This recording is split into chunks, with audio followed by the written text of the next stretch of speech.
Sister Tarcisia Roths, a member of the Adorers of the Blood of Christ, and I've long been a member of Newman University's history. Newman, in its stated mission, endeavors to empower its graduates to transform society. The Adorers of the Blood of Christ are challenged by their foundress, St. Maria de Matias, to work toward achieving that beautiful order of things which the great Son of God came to establish in his blood. I'm an alum of Newman University and a member of the Adorers of the Blood of Christ. How do I live in a way that strives to achieve these goals? If you struggle with me in how to respond to Christ's call to his followers to live life in such a way as to be his messenger, today's readings are a guide for us, especially in this time of Advent, in how we might be true to our calling. The prophet Isaiah promises, "The land that was desolate and impassable shall be glad, and the wilderness shall rejoice and shall flourish like the lily.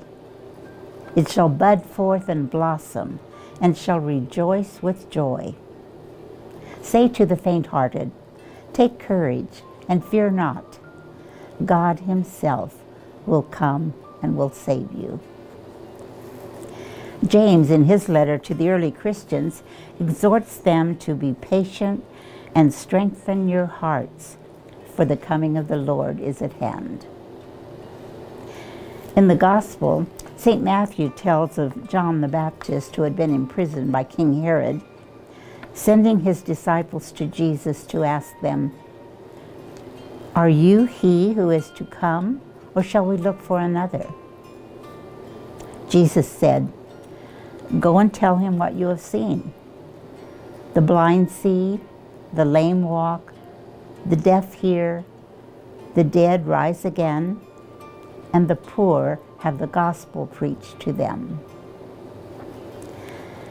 So what does this mean for me, a follower of Christ, who has heard his call, who wants to transform society from its desolate and impassable situations to a time of achieving that beautiful order of things?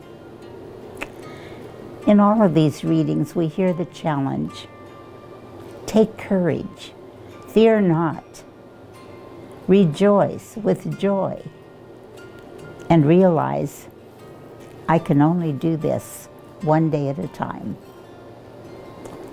At the end of each day, can I look back and see any evidence of my efforts to follow Jesus? Perhaps it was listening to someone who needed to be heard, or smiling to the stranger in the street who seemed forlorn, in responding to an appeal to feed the hungry, to reach out to heal a breach with another member of my family, or a fellow worker or friend, in reaching out as Jesus did to touch someone in pain. I only have this day, this moment, to be a faithful follower of Christ. I cannot put it off. Tomorrow may not come for me.